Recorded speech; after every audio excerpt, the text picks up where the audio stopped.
guys, my name is Oki and welcome back to my channel. Annyeonghaseyo, Okimnita. Kali ini aku bakal membahas kesalahan-kesalahan yang sering banget dilakuin sama orang-orang yang belajar bahasa Korea. Nah, buat kalian yang sekarang lagi belajar bahasa Korea, penting banget buat nonton video ini dari awal sampai akhir karena setiap dari poin-poinnya itu penting banget. Oke, aku gak usah kelamaan intro, aku bakalan langsung masuk ke videonya. Yang pertama adalah gak dikasih spasi. Jadi guys, ini tuh bukan bahasa Jepang atau bahasa Cina yang gak pakai spasi. Bener gak sih gak pakai spasi?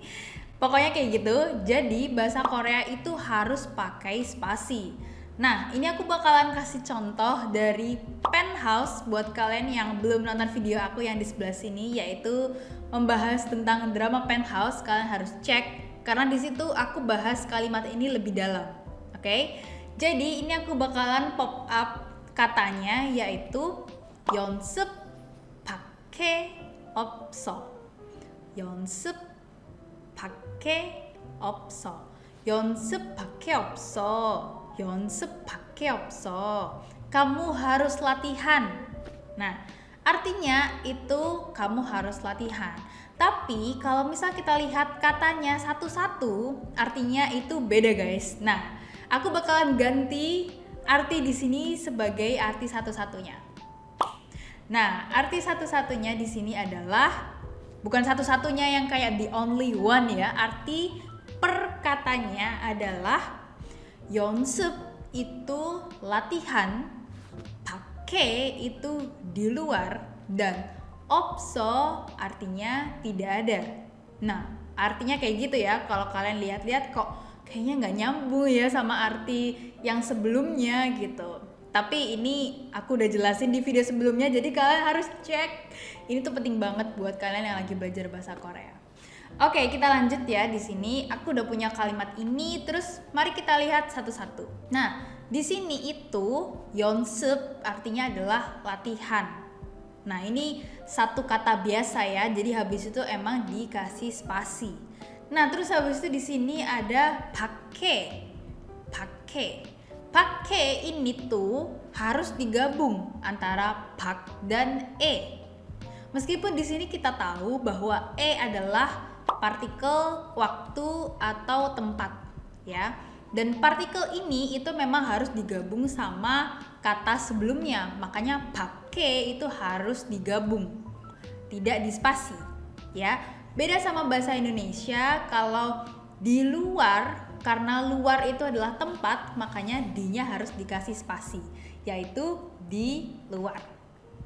Nah, terus habis itu kita lanjut ke 없어. Opso ini tuh artinya adalah tidak ada. Nah, dia berasal dari kata opta. Opta artinya tidak ada. Dan ini gak usah kalian spasi karena emang dia itu udah satu kesatuan, yaitu opta.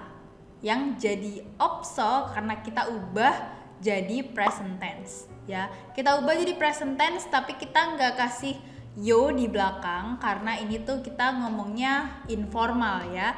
Buat kalian yang belum paham tentang present tense, kalian bisa cek di sini. Aku bahas lebih lengkap tentang present tense. Di sini aku cuma bahas tentang kesalahan-kesalahan aja. Jadi aku nggak bakal ngulang lagi karena itu udah jadi video sendiri ya, karena nanti kepanjangan.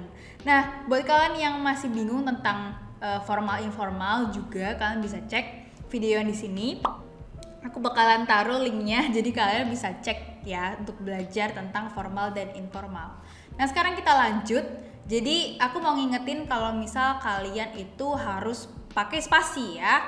Jadi kayak gini, kalian nggak boleh gabungin jadi satu kayak gini, itu salah ya. Meskipun nggak terlalu fatal sih, karena kalau digabung pun orang Korea sebenarnya ngerti. Tapi kita harus ikut aturan ya, harus di spasi.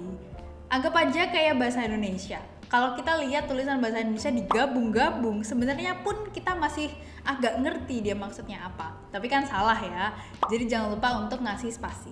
Oke, kita lanjut yang kedua. Ini masih ada hubungannya sama yang pertama, yaitu salah ngasih spasi. Tadi udah aku singgung sedikit, yaitu kalian nggak boleh sembarangan ngasih spasi. Tapi poin yang pertama fokusnya adalah kasih spasi gitu. Terus yang kedua poinnya adalah jangan sampai salah kasih spasi. Nah ini aku punya kalimat lagi, yaitu 집에 갈 거예요.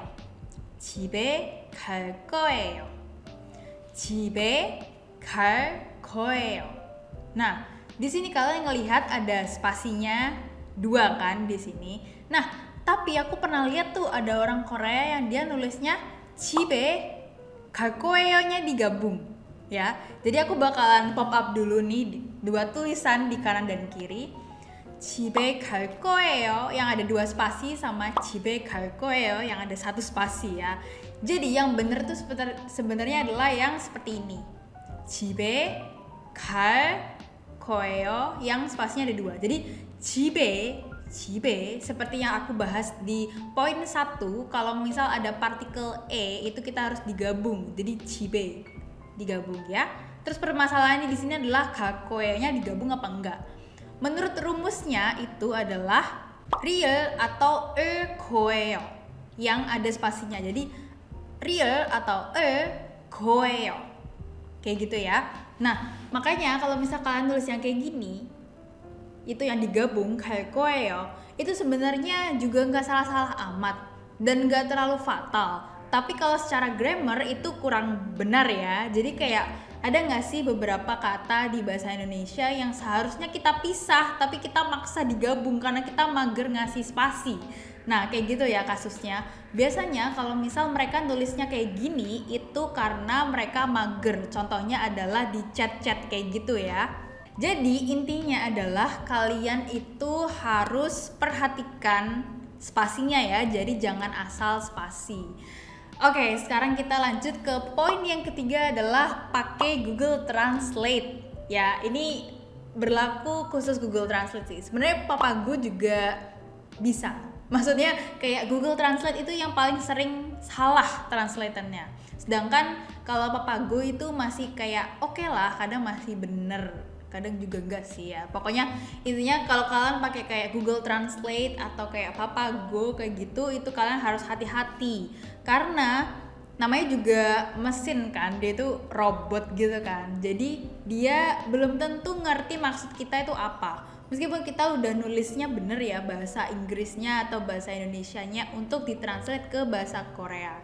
Tapi kan dia kadang kan juga salah ya, makanya kalian harus hati-hati. Oke, sekarang kita lanjut. Yang keempat adalah nggak tahu informal dan formal. Ini sebenarnya masih nyambung sama poinnya sebelumnya. Kalau misal kita pakai Google Translate itu nggak tahu apakah kita itu mau ngomong informal atau formal. Ataukah kita mau ngomong kayak honorific yang paling tinggi ketika kita misal mau ngomong sama bos gitu ya. Meskipun kalau kita lagi belajar bahasa Korea nggak mungkin kita tiba-tiba ngomong sama bos di Korea gitu kan, nggak mungkin. Cuman intinya adalah kalau misal kalian mau ngomong ke idol kalian dan idol kalian misal udah tua gitu ya, terus kalian kan nggak mungkin ngomongnya pakai informal gitu ya, kan bukan teman kalian juga gitu. Nah di sini sedangkan Google Translate itu translatingnya pakai informal. Ya kan seolah-olah kayak ngomong sama temen. Nah biasa idol kayak gitu rada marah nih.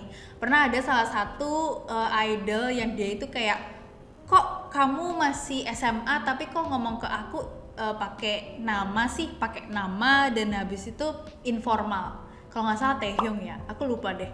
Terus habis itu jadinya dia kayak rada kesel gitu ya. Jadi bilangnya kayak kalau kamu masih muda dan aku lebih tua, kamu harus pakai formal. Nah ada yang kayak gitu. Nah jadi kalian harus hati-hati ya. Kecuali kalau misal idol kalian tuh kayak rada santai gitu ya. Terus apalagi seumuran kalian. Contoh nih, aku kelahiran 99 dan Yeonjun juga kelahiran 99. Gak apa-apa nih, aku datang ke Weverse terus aku ngomong Yeonjuna kayak gitu. Terus aku ngomongnya pakai informal. Kan kita sama-sama seumuran nih gitu. Tapi kalau menurut aku ketika kita ketemuan, misal aku ketemu sama Yeonjun ya amin. Itu aku harus ngomongnya formal karena ya aku siapanya Yeonjun sih gitu. Kayak kita ngomongnya kalau bagus itu formal. Tapi kalau dia santai dan aku ternyata juga seumuran sama dia, bisa juga pakai informal. Oke, intinya adalah kalian harus tahu informal dan formal. Gampangnya deh kalau misal di bahasa Indonesia kan ada saya dan ada aku. Saya kan yang versi formalnya, kalau aku itu versi informalnya. Kayak gitu ya. Oke guys, sekian dari video ini. Aku harap kalian suka video yang asik-asik kayak gini, yang membahas tentang kesalahan-kesalahan atau hal-hal yang penting atau tips dan triks. Aku seneng banget bahas video yang kayak gini karena apa ya, kayak aku cerita gitu loh ke kalian guys. Kayak aku tuh ngasih tahu kalian dan kita bisa sharing-sharing. Kesannya kita kayak lagi chit-chat yang minum teh gitu, kayak di sini ada teh gitu atau kopi gitu ya, kita lagi kayak ngopi sama kalian di cafe gitu, terus kita ngobrol. Jadi aku seneng banget karena kesannya kayak ini tuh lebih santai. Dan aku mau nanya ke kalian lebih suka aku kayak cerita-cerita kayak gini, sharing-sharing, atau ngajarin bahasa Korea? Menurut aku sih campur-campur ya. Jadi buat kalian yang suka video kayak gini, tips dan triks, kalian bisa like dan juga jangan lupa untuk subscribe. Susah ya ngomong subscribe. Jangan lupa untuk subscribe channel aku karena aku bakalan ngasih video-video bahasa Korea tiap hari Selasa dan Jumat. Alright guys, hope you have a great day and a great week, and don't forget to fight for your dreams. Annyeong!